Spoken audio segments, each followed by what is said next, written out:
Merci, Monsieur Menuel. La parole est à Monsieur Jacques Bompard pour 5 minutes.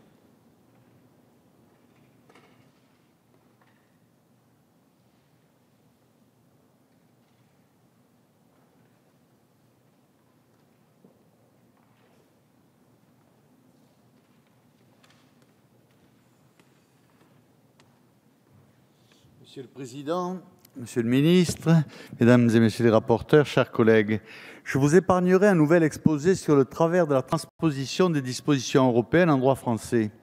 Le parcours de ce texte montre assez combien la fabrique législative bruxelloise va contre les intérêts de notre peuple et notre conception du droit comme de la nation. Qu'entre nous soit dit, il est assez évident que ce processus est inconvenant, inefficace et dangereux. Il est complètement à regretter que le gouvernement propose la procédure accélérée sur ce genre de texte. Nous devons aller vers toujours plus de contrôle de la marchandisation de la terre, des semences et de la culture que le cosmopolitisme essaye de nous imposer. À ce titre, faire passer ce genre de texte et négocier le TAFTA dans le dos des peuples en même temps relève de la mauvaise foi législative. Il n'est jamais fait référence à ces négociations dans nos débats et les explications des textes qui nous sont présentés.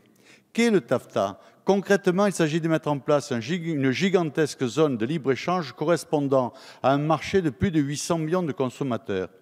Comment pouvez-vous nous laisser croire que cela n'aura aucun impact sur la protection du vivant ? Quand on voit que l'article L. 533-6 du Code de l'environnement revient à laisser une institution supranationale décider des mises en vente dans notre pays, on voit que la santé des Français n'est que peu défendue. Si l'on reste d'ailleurs sur l'article 18 du texte, se pose la question de l'autorité sur notre territoire. Est-ce à des technocrates parisiens ou bruxellois de décider de la mise en culture d'une partie de la France, ou bien au pays réel, au peuple qui lui connaît ses paysages et sa nature ?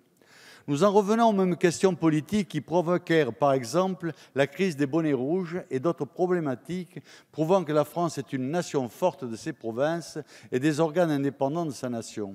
En des temps moins obscurs que les nôtres, aucune puissance décisionnaire n'aurait pu imposer depuis la capitale des bouleversements agricoles ou culturels sans convocation des parlements locaux. Mais le cosmopolitisme gagne toujours à s'allier au jacobinisme. À l'inverse, il faudrait aujourd'hui communiquer nos décisions pour avis à la Commission européenne. C'est de la politique hors sol contre les partis charnels. C'est la victoire des experts sur les paysans, l'apothéose des marchands contre les producteurs. Et ce n'est pas un référendum électronique qui viendra améliorer cette situation. La politique n'est pas soluble dans les consultations informatiques. Nous touchons donc bien là à un affrontement politique qui marquera le XXIe siècle. L'affrontement entre les tenants du capitalisme néolibéral, prêts à supprimer l'ensemble des médiations qui constituent le cadre de vie des sociétés humaines, et la nation, la famille, la terre, la parcelle, la tradition, les passionnés de l'enracinement qui ne cesseront de rappeler que les principes ne sont pas des valeurs éternellement négociables ou modifiables. Je regrette que le gouvernement n'en profite pas pour aborder la question essentielle des semences. Les semences sont aujourd'hui mises en danger par des appétits financiers privés qui voudraient breveter l'ensemble du vivant. Or, les semenciers français sont représentés par le même organisme selon qu'ils fassent de la culture biologique ou qu'ils travaillent pour Monsanto. C'est inconcevable. Un mot d'ailleurs sur la culture des OGM.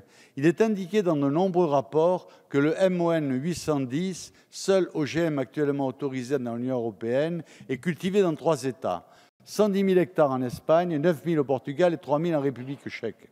Or, le Haut Commissariat des biotechnologies indique clairement dans son avis du 23 juin 2015 qu'une série de risques est avérée au sujet de cet OGM.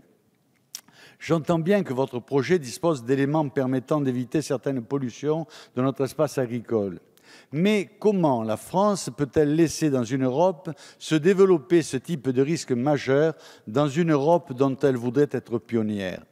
Il est important que les dirigeants politiques acceptent cette écologie concrète, locale, qui ne s'embarrasse pas de consortiums internationaux pour reconnaître les bienfaits d'un retour au respect des cycles de la nature et du savoir-faire des paysans. Je ne résiste pas à l'envie de vous citer mon compatriote provençal Jean Giono dans sa lettre aux paysans sur la pauvreté et la paix. La monnaie donne à l'État la force des droits sur votre vie, mais c'est vous qui donnez la force à la monnaie, en acceptant de vous en servir. Or, vous êtes humainement libre de ne pas vous en servir. Votre travail produit tout ce qui est directement nécessaire à la vie. Vous pouvez manger sans monnaie, être à l'abri sans monnaie, assurer tous les avenirs sans monnaie, continuer la civilisation de l'homme sans monnaie. Ce que Giono nous dit là, c'est l'exact inverse de ce que proposent les gouvernements successifs au monde agricole. En France, on entend « soumettez-vous aux normes internationales, aux accords de Doha ou de Dubaï. Soyez convaincus que Bruxelles connaît mieux vos vignes que vous, que les commissaires savent entretenir vos haies. Eh bien, il faudra que l'État et la loi déguerpissent un jour de ces sphères qu'il n'entend pas, qu'il ne comprend pas et qu'au final il détruit. On n'a jamais vu un énarque produire un bon châteauneuf, on en a vu par contre ne pas savoir les déguster. Je ne voterai cependant pas contre ce texte qui, à bien des endroits, donne quelques espoirs de prise de conscience du monde qui nous entoure, comme un ordre qu'il faut cesser de blesser. Nous n'allons jamais à l'abîme pour des raisons très originales. L'orgueil législatif, les discussions diverses, les passions tristes, les violences faites à l'ordre. Espérons que nous finissions par sortir des matrices institutionnelles qui nous y conduisent systématiquement. Je vous remercie. Merci, Monsieur